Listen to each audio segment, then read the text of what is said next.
11h, Europe 1 Culture Média. Philippe Vandel. Vous êtes toujours dans Culture Média, on est en compagnie de Stomy Bugsy, on parle de sa pièce de théâtre Un jour j'irai à Détroit, mais pas seulement. Et on va mieux vous connaître avec le portrait pré-fame de Lisa Marie Marquez, le portrait de notre célébrité avant sa célébrité. Bonjour Lisa Marie. Bonjour Philippe, bonjour Stomy Bugsy. Bonjour. Vous êtes rappeur, auteur de tubes, vous avez même fait un featuring avec Johnny Hallyday, vous êtes aussi acteur, mais comment en êtes-vous arrivé là? On va rembobiner et revenir sur ce qui vous est arrivé avant d'être célèbre. Stomy Bugsy, Gilles, vous êtes né à la clinique Marie-Louise, dans le 9e arrondissement de Paris. Vos parents sont originaires du Cap-Vert et vous êtes le premier enfant de la fratrie né en France et surtout le chouchou de la famille. Vous grandissez à Sarcelles, en banlieue parisienne. Enfant, vous êtes plutôt turbulent, mais aussi très déterminé, comme ce jour où votre maman ne veut pas vous inscrire au football, vous avez pris votre sac et vous y êtes allé vous-même à tout juste 6 ans. Non, à 6 ans Je me suis perdu. Ah, vous n'avez pas été Et inscrit. comme j'avais fraudé le bus, Ouais. donc je suis parti jusqu'au terminus. J'avais peur de descendre, je savais pas comment ça fonctionnait, donc j'avais peur de descendre du bus. Je pensais qu'on allait m'attraper. Je me suis perdu. Incroyable. Mais quand même, à 6 ans, m'ont retrouvé. Mais quelle volonté. Ouais. Extraordinaire. Stomy Bugsy, à la télévision, vous regardez en boucle cette série en chantant le générique.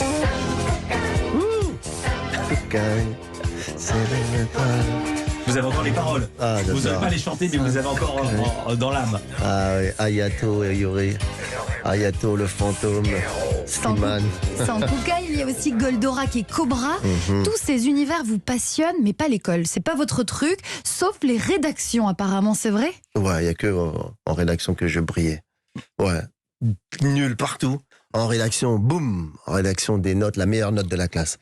Donc l'imagination était déjà là, mais tout le reste a été bombardé, mais l'imagination a fleuri, il est resté une graine. En plus, vous faites des bêtises, vous vous bagarrez, vous êtes la tête brûlée du quartier. Votre maman se retrouve à venir vous chercher parfois au commissariat et votre petite sœur veut devenir avocate pour vous défendre.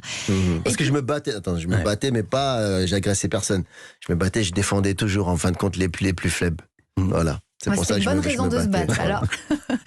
Et puis, vous vous prenez de passion pour la danse, le breakdance. Vous répétez non-stop dans les sous-sols d'un parking et aussi au centre commercial des Flanades. Alors que vous êtes supposé garder votre petite sœur à la maison, vous l'embarquez pendant des heures. Avec vos copains, vous breakez. À 14 ans, vous passez aussi dans cette émission.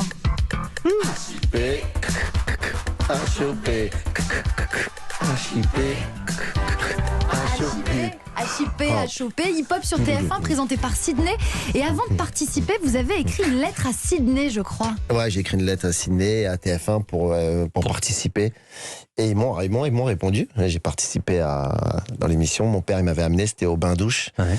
Il m'avait amené et c'était un grand moment. J'avais rencontré Afrika Bambaataa, qui était le leader de la Zulu Nation.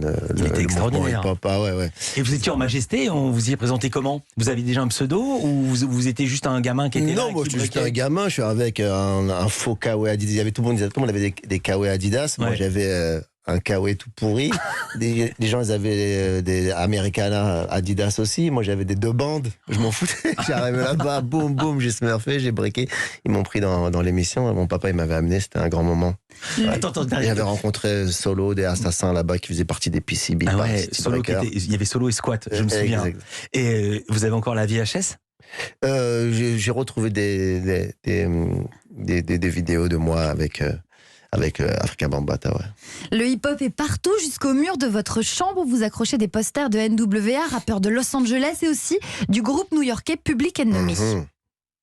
Et on va les entendre.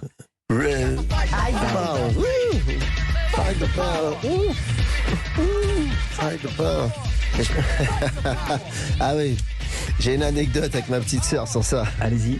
Ma chambre elle était tapissée de boxeurs, de Sonny Liston, de Mohamed Ali, de Public Enemy, tout ça. Et à un moment, je suis parti de chez moi. J'ai dit à ma mère, bon, j'ai 18 ans, je pars de la maison, je suis parti. Et donc ma petite sœur, elle a pris ma chambre. Et quand je suis revenu, il n'y avait plus les posters de Public Enemy, tout Il y avait ça. quoi? Il y avait des posters de Sauvé par le Gong, tout ça. Et moi, j'ai dit à ma petite sœur, c'est quoi ça? Vas-y, je vais remettre les posters. Ma petite sœur, c'est là que j'ai vu son caractère. Elle était petite, hein. Elle devait avoir 13 ans, 14 ans. Elle m'a dit, tu laisses mes posters! Tu touches pas! Elle m'a démonté. J'ai dit, waouh, c'est une grande dame, ma petite sœur Pauline. Elle m'a démonté, mais j'ai vu, c'est la première fois qu'elle me tenait tête. Elle m'a fait peur. J'ai dit, ok, vas-y, je remets tout. Vas-y, je touche pas. Et vous le disiez, votre autre passion à l'adolescence, c'est la boxe. Vous faites des combats, vos parents viennent vous voir, vous enregistrez aussi les combats qui passent à la télé sur des VHS que vous rangez dans votre chambre. Vous passez parfois des nuits entières à regarder la boxe. Et puis finalement, vous arrêtez la boxe pour vous consacrer au rap. Vos premiers textes, il paraît que c'est pour vanner les mamans de vos camarades d'école. Vous scrutez les petits détails, notamment aux réunions parents-prof, je crois. Exactement. Il y avait un pote à moi, il s'appelait Paul Calfon. Il a voulu me vanner en rap. J'ai surveillé pendant la réunion des parents d'élèves comment sa mère elle était habillée, tout ça. Après j'ai fait un rap sur lui et ça faisait Judith Calfon. Tan, tan, tan, tan, tan, tan. C'était une reprise des Fat Boys et moi et un pote Israël on l'a démonté. Donc c'est là qu'a commencé ma carrière par les vannes. Vous démarrez plus sérieusement le rap avec le groupe Ministère Amer, aux côtés entre autres de Passy et de Doc Génico. Stomy B devient alors Stomy Bugsy en groupe, puis en solo.